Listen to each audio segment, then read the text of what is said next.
Merhabalar, Nesrin'den Tarifler kanalıma ve mutfağıma hoş geldiniz. Bugün sizlerle hepinizin çok beğeneceğini umduğum şık sunumu muhteşem lezzetiyle sofralarınızın yıldızı olacak hem şerbetli hem de sütlü muhteşem bir tatlı yapımını paylaşacağım. Gördüğünüz gibi muhteşem bir tatlımız var. Hemen yapımına geçelim. Kabımızın içerisine 3 adet yumurtamızı alalım. Bunun üzerine 200 mililitrelik bardak ölçüsüyle şöyle 1,5 parmak kadar eksik toz şekerimizi alalım. Ve güzelce çırpalım. Şöyle şekerimiz, yumurtamız köpük köpük olana kadar güzelce çırpıyoruz. İsterseniz mikserle de çırpabilirsiniz. Çırptım. Gördüğünüz gibi köpük köpük oldu. Şimdi içerisine yine 200 mililitrelik bardak ölçüsü 1 bardak yoğurt var. Bunu da ilave edelim. Şöyle tekrar güzelce bir karıştıralım. 1 adet de portakal kabuğumuz var. Bunu da şimdi şöyle güzelce rendeleyelim. Şöyle mis gibi portakal kokusu olsun tatlımızda. Portakalımızı da çok güzel bir şekilde önce karbonatla ovdum. Daha sonra da bolca duruladım. Bu şekilde hazırladım. Siz de o şekilde hazırlamanızı tavsiye ederim. Şu yeterli. Bunu da güzelce şöyle karıştıralım. Yavaş yavaş artık unumuzu katmaya başlayabiliriz. 2 bardak unumuz var. Önce bir bardağını koyuyorum. Daha sonra ikinci bardağımı koyuyorum. Bir pakette kabartma tozumuz var.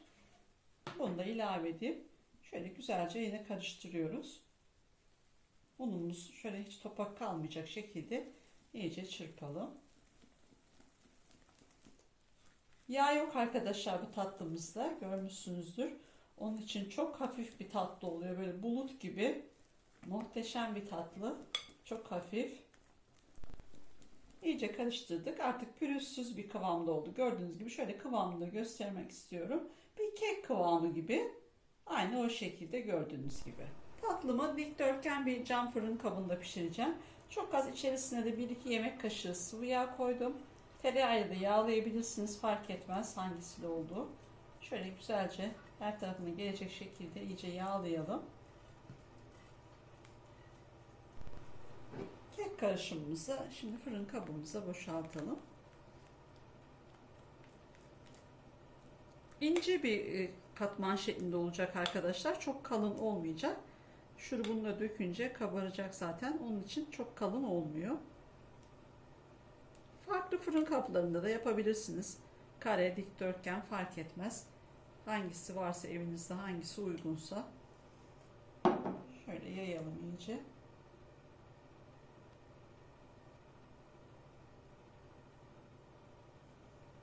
Her tarafına eşit oranda gelsin.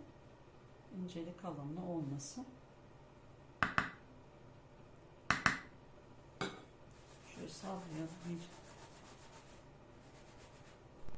Tatlımızın keki artık fırına gitmeye hazır.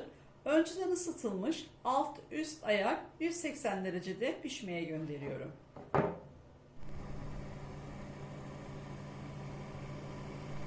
Tatlımızın keki fırında pişerken şimdi şurubunu hazırlayalım. 3 su bardağı yine aynı klasik su bardağımızla toz şekerimizi kabımızın içerisine alalım. Aynı bardak ölçüsüyle 3 su bardağı da suyumuzu üzerine ilave edelim. Bu tatlımızın en büyük özelliği arkadaşlar şurubunun kaynamaması. Onun için de çok pratik ve çok hafif oluyor o yüzden. Şimdi 3 bardak da suyumuzu koyduk. Şöyle güzelce şekerimiz ara ara böyle karıştırarak şekerimizin erimesini sağlayalım. Kekimiz pişene kadar da şekerimizi eritelim.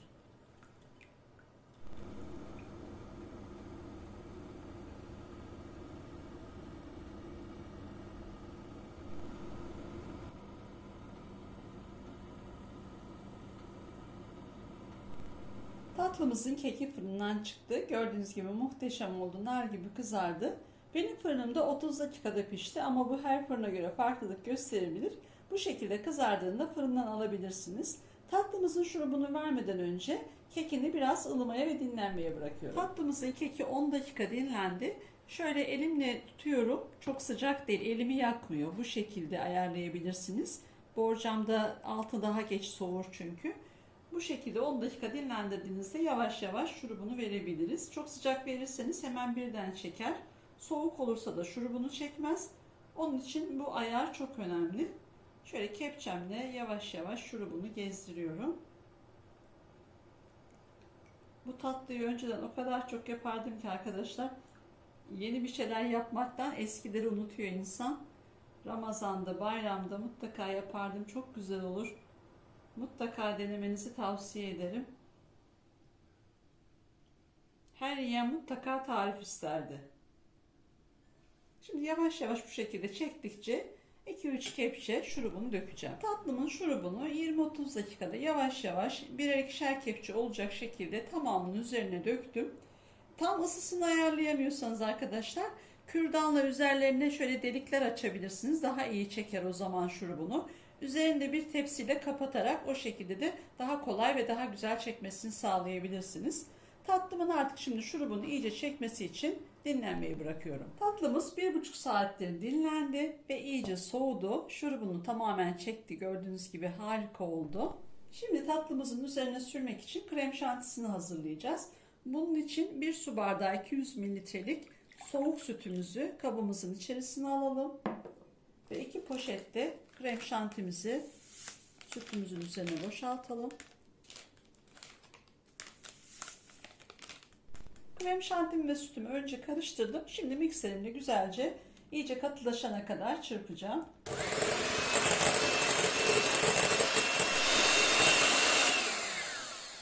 İyice katılaştı. Şöyle kıvamını da göstermek istiyorum. Bakın harika bir şekilde de çırptık. Tatlımızın üzerine çırpmış olduğumuz krem şantimizi şöyle ara ara koyalım. Ve güzelce eşit bir şekilde üzerine dağıtacağız şimdi tekrar. Harika bir tatlı olacak. Hepsini koyalım üzerine. Daha sonra şöyle yavaş yavaş her tarafına yayalım. Krem şantinizi buz gibi soğuk sütle çırparsanız arkadaşlar bu şekilde olur. Oda ısısında olmasın sütünüz. Şöyle soğuk. Eğer çok soğuk değilse derin dondurucuda 5-10 dakika bekletebilirsiniz.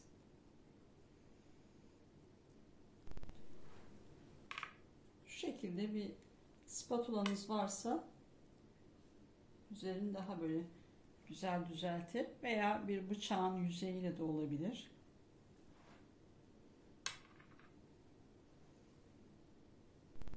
Tatlımızın krem şantisini spatulamızla güzelce düzelttik. Şimdi üzerine Hindistan cevizi serpeceğiz. Yarım paket vardı benim. Şöyle bir kaseye aldım. Üzerine şöyle güzelce bolca Hindistan ceviziyle tamamen kapatıyoruz şimdi krem şantimizin üzerine. Böyle kar yağmış gibi güzel bir görüntü oluyor. Hem görseli hem de lezzeti gerçekten çok harika oluyor. Mutlaka denemenizi tavsiye ederim. Yiyenler kesinlikle bir dilim, 2 dilim daha istiyorlar. Buna garanti verebilirim. O kadar hafif ve o kadar güzel bir tatlı. Tatlımız artık hazır. Şimdi krem şantisini de iyice dinlenip kıvam alması için en az 3-4 saat, hatta vaktiniz varsa bir gecede bekletebilirsiniz. O şekilde de çok güzel olur. Bu tatlı dinlendikçe daha güzelleşen bir tatlı. Bir gün önceden de yapabilirsiniz. Bu şekilde de tavsiye ederim. Şöyle bir de yakından göstermek istiyorum. Muhteşem oldu gerçekten üzeri. Hem lezzeti hem görseli gerçekten harika bir tatlı. Artık tatlımı dinlenmeye bırakıyorum. Tatlımız buzdolabında iyice soğudu ve dinlendi. Şimdi de dilimleyelim. Şuradan başlayarak şimdi dilimliyorum.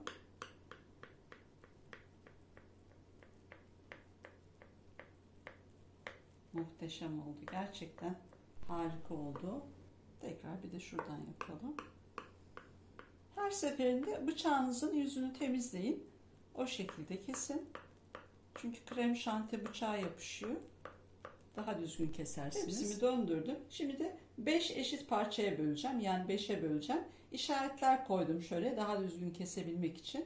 Siz de öyle yapın. Ona göre ayarlayın.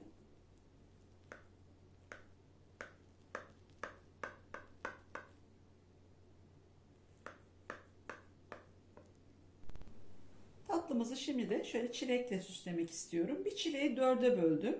Bu şekilde şimdi üzerlerine birer tane koyacağım. Böyle daha şık bir görüntüsü olsun. Hem daha güzel olsun.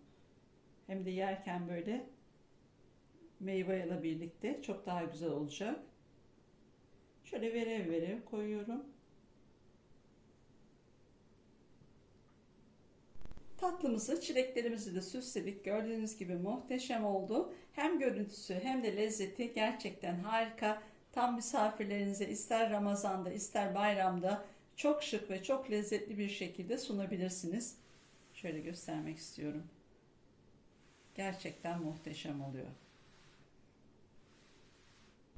Şimdi bir dilim ortadan çıkarıyorum. Bir dilimini çıkardım. Gördüğünüz gibi muhteşem. Şurubunu o kadar güzel çekmiş. Efsane bir tatlı. Mutlaka ama mutlaka denemenizi tavsiye ederim. Tatlımızın iç dokusunu şöyle daha da yakından göstermek istiyorum.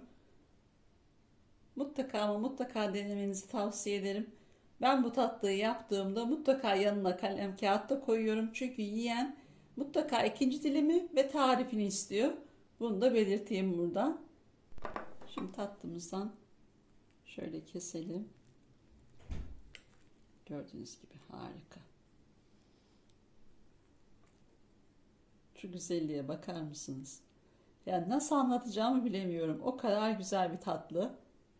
Hani bütün tatlıların tahtını sallayacak bir tatlı. Revani, kardelen, gelin tatlısı ne derseniz yani hepsinden bence çok çok daha güzel, çok çok daha pratik. Mutlaka denemenizi tavsiye ederim. Her bir dilimde daha çok lezzet. Umarım sizler de dener ve beğenirsiniz. Tüm deneyenlere şimdiden afiyet olsun. Kanalıma abone olup bana destek olursanız çok sevinirim. Başka bir tarifte tekrar görüşmek dileğiyle. Hoşça kalın.